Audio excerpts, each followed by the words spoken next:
എമ്പുരാൻ ഓർമ്മപ്പെടുത്തുന്നത് ഇന്ത്യൻ ഫാസിസം അതിന്റെ അടിവേരുറപ്പിച്ച ചരിത്രം. 23 വർഷങ്ങൾക്ക് മുൻപ് 2002 ഫെബ്രുവരി 27 രാജ്യം അതിന്റെ ഏറ്റവും ക്രൂരമായ ആസൂത്രിത വംശഹത്യയ്ക്ക് സാക്ഷിയായി. അവിടെ സിനിമ എടുത്തു പറയുന്ന ഒരു പേരുണ്ട്, ബാബു ബജ്രംഗി അഥവാ ബാബുഭായ് പട്ടേൽ എന്ന ബജ്രംഗ് ദൾ നേതാവ്.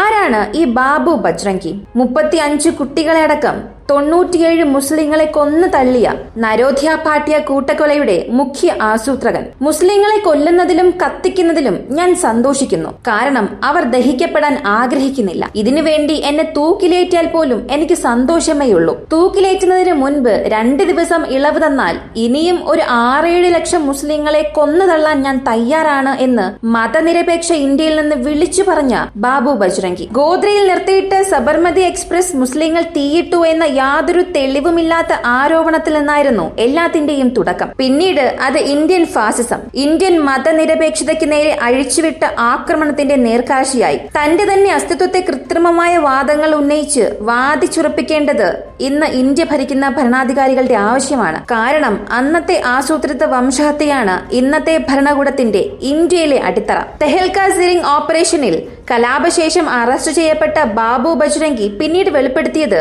3 ദിവസം നിങ്ങൾക്ക് സമയം തരുന്നു, അതിനിടയിൽ നിങ്ങൾക്ക് ചെയ്യാനുള്ളതെല്ലാം ചെയ്തുകൊള്ളൂ. ഈ അനുമതി നരേന്ദ്രഭായിയുടേതാണെന്നാണ്. അതെ, നരേന്ദ്രഭായിയാണ് ഇന്നത്തെ ഇന്ത്യ ഭരിക്കുന്ന നരേന്ദ്ര ദാമോദർ ദാസ് മോദി. നിലനിൽക്കുന്ന പല രാഷ്ട്രീയ ധാരണകളെയും വിമർശിക്കുന്ന എമ്പുരാൻ ഏറ്റവും ധൈര്യം കാണിച്ചത് ഇന്ത്യക്ക് ഒരു വംശഹത്യയുടെ ചരിത്രമുണ്ടെന്നും ഇന്ന് നമ്മൾ വാഴ്ത്തി സ്തുതിക്കുന്ന പലരും അതിൽ പങ്കാളികളായിരുന്നു എന്നും വിളിച്ചു പറഞ്ഞുകൊണ്ടാണ്. നുണകൾ കൊണ്ട് കോട്ടകൾ തീർക്കുന്ന കാലത്ത് കാശ്മീർ ഫയൽസും കേരള സ്റ്റോറീസും അടക്കം പല പ്രൊപ്പഗണ്ട സിനിമകൾ കൊണ്ടും സത്യം മറ്റൊന്നാക്കി തീർക്കാൻ ശ്രമിക്കുന്ന കാലത്ത് ഇത്തരമൊരു സിനിമ ചരിത്രപരമായ ഒരു ദൗത്യമാണ്. അത് കാലത്തോട് തന്നെയുള്ള ഒരു നീതി പുലർത്തലാണ്.